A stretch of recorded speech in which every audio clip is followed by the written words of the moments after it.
10度嘅天氣食魚生，老王係咪傻咗啊？紅肉翅魚生我就第一次睇啊！有一句話係咁講嘅，不吃魚生就沒有人生。廣東邊度嘅人中意食魚生呢？順德啦、潮州啦，其實仲有一個地區嘅人好中意食魚生嘅，客家人。我哋今日嚟到河源農村車田鎮，試下啲呢度嘅八寶魚生啊！魚生其實呢度係東江嘅上游嚟嘅，呢度嘅水資源特別靚。睇呢度有冇食？我見到盤就有噶啦，有魚生吃嗎？啊？魚生？魚生有，但是沒有房間。沒有房間啦，我做廳咯。魚在這裡啊？在這裡啊。什麼？炒魚啊？炒魚有翅眼，也有炒魚。炒魚？哪裡的炒魚？後廚吧那裡的。後廚吧的。要炒魚吧？要炒魚吧？啊。兩個人吃得完嗎？這個3、4斤到4斤左右了。可以，吃得完。吃得完，那先種好吧？多少錢一斤啊40。是吧？放血。鸡蛋蛋呢油把血給流掉了。哎，一般的这外面的是敲死的那挂着。啊。我这让它油，把它血油出来。把血放乾淨。這個魚生的房間其實也很講究的。這個東西因為是生的，吃進肚子嘛。掛乾水啊，這邊不吃紅肉啊，一般。要上。這魚還是蠻亮的，現在看到都反光的。這個一個店最貴的就是魚生師傅啊，刀工不行就出不來效果了。這條就把所有的紅肉全部去完，不要紅肉的沒那麼脆是吧？那麼韌性沒那麼好。所以你們習慣的像這個留一點點的紅點。看這個切魚生啊，就很解壓。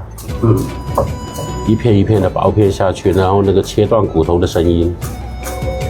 有喜歡吃，有人不喜歡。哦，各地方的這個喜好不一樣。紅肉翅魚生我就第一次睇啊，這老公切魚，老婆擺盤哦。也沒多少嘛，一條魚出來。出來還有那個骨頭啊。還可以再做2個菜。夏天就用冰盤是吧？是，夏天用冰盤，冬天是用這個。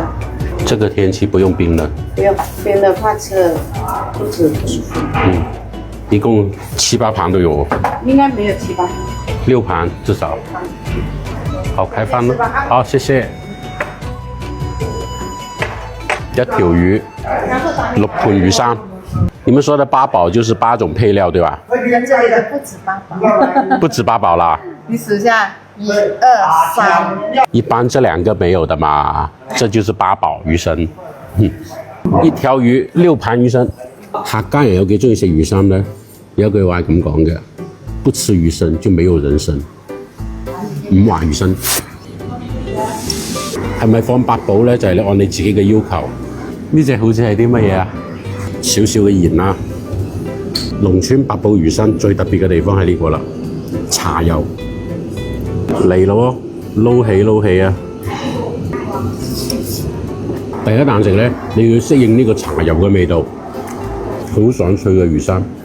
茶油咧，你加咗落去之後，佢會更加滑。嚟到客家呢邊嘅魚生咧，佢就會用茶油。但如果你真係問我嘅個人喜好，我始終係覺得花生油更加啱我。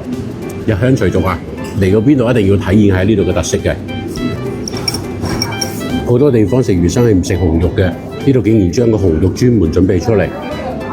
繼續調料，我還是要適應一下這個茶油的味道。有花生油嗎？紅肉魚生第一次試佢，還好。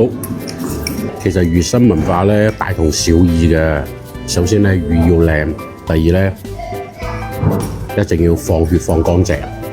啱啱睇老細切嘅時候，我哋已經睇到啦，啲七彩光嘅魚生，講明魚靚啊嘛。嗱，我哋而家要攝影師，我哋嘅魚生專家評價下八寶魚生。仲要適應，慢慢適應。呢個茶油好特別㗎，其實。是不是不吃魚生沒有人生啊？魚生好吃。慢慢咧，你按照你自己中意嗰啲口味去配呢個八寶，你可以食出呢個魚生嘅樂趣嚟嘅。6條魚生，除咗個紅肉都未食晒。你睇我兩個嘅戰鬥力可以吧？